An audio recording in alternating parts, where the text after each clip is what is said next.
terang ayatnya faida azamta fatawakkal 'ala Allah. Kalau kamu sudah berazam, azam ini berniat kuat. Orang yang namanya sudah berniat kuat tidak mungkin niatnya doang. Assalamualaikum warahmatullahi wabarakatuh. Sahabat Mas Ustadz, Bolo, Konco semuanya, kita kembali lagi di segmen Filosofi Jawa, di mana hari ini kita akan mempotret tentang obsesi dan ambisi. Sejujurnya ambisi dan obsesi ini adalah hal yang bagus dan hal yang lumrah gitu. Kalau obsesi mungkin tidak lumrah ya, karena dia kalau secara definitif memang sesuatu yang cenderung negatif dan banyak unsur halu gitu ya.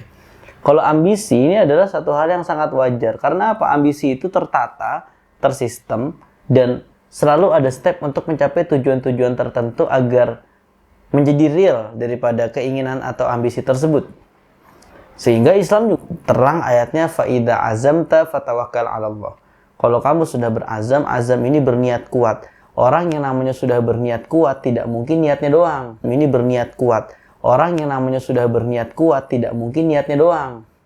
Tapi harus ada muqtarinan bil fi'li. Muqtarinan bil fi'li. Harus ada tindakannya juga. Lalu bertawakallah pada Allah. Tetapi ada obsesi, ada ambisi yang tidak diperbolehkan. Dalam filosofi Jawa, ambisi ini diberikan peringatan ojo ketungkul marang ketunyan, kalungguhan, dan kemareman, lan kemareman. Maksudnya apa? Jangan sampai ambisi kita terhadap kalungguhan, jabatan, kedunian, segala macam bentuk dunia, lan kemareman, dan kenikmatan hidup itu menjadi tujuan utama. Kalau dalam bahasa Islam, ini adalah ajaran untuk hidup waro. Hidup menerima, hidup merasa cukup. Apakah boleh menjadi pejabat? Boleh. Tetapi jangan sampai berambisi habis-habisan. Atau bahkan sampai terobsesi. Boleh tidak punya dunia yang baik. Punya kemareman hidup? Boleh. Tetapi jangan jadikan itu tolak ukur hidup kita. Kenapa demikian? Kalau kita tidak menjaga nilai-nilai waro, nilai-nilai belajar untuk zuhud, mujahadah diri kita untuk menerima, maka ketika kita mendapatkan sesuatu yang tidak kita inginkan, maka kita akan melakukan segala cara, berbagai hal, menghalalkan yang haram. Bahkan ketika kita tidak mendapatkan hal-hal yang kita inginkan tadi, padahal sejatinya misalkan makan, kita dengan sepiring kita kenyang, maka mau makan apapun sepiring kita insya Allah kenyang, porsinya sama ya, kecuali bener-bener yang dikit banget gitu kan. Atau intinya secara dasar makan itu tujuannya untuk kenyang. Maka jangan sampai hanya untuk kenyang problemnya jadi banyak banget gitu.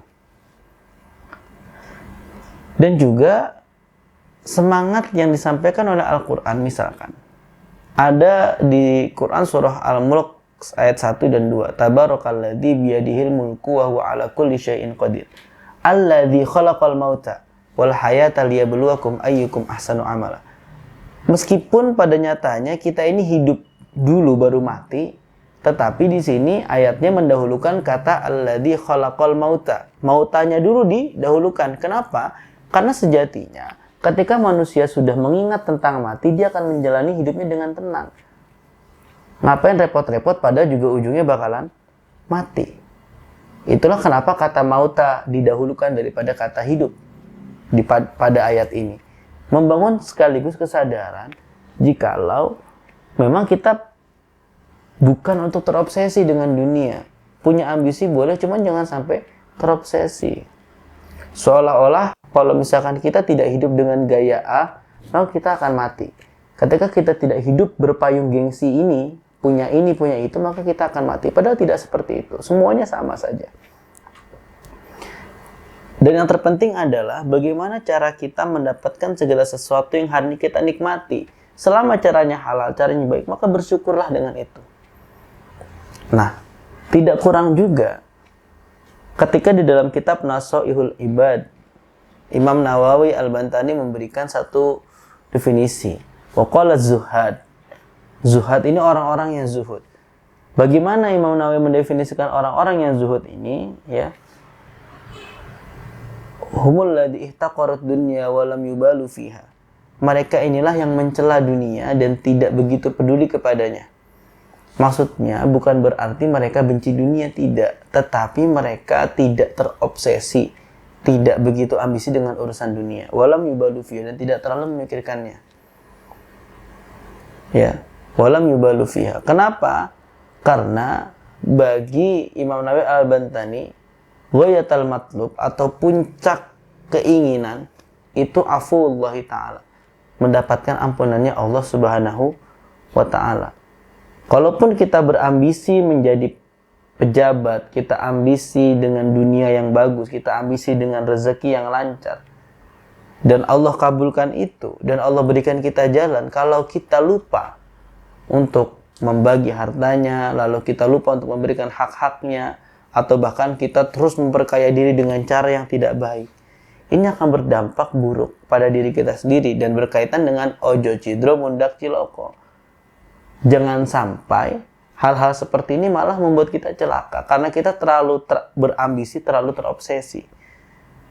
Maka korelasinya adalah ajaran zuhud bukan hanya ada dalam Islam, tetapi sejak zaman dulu pun secara etika moral orang-orang tidak boleh terlalu berambisi. Kenapa? Karena akan membawa pada keburukan. Setiap sesuatu yang berlebihan pasti tidak baik. Makanya di Quran jelas sekali, innahu la yuhibbul musrifin. Allah nggak suka orang-orang yang berlebihan.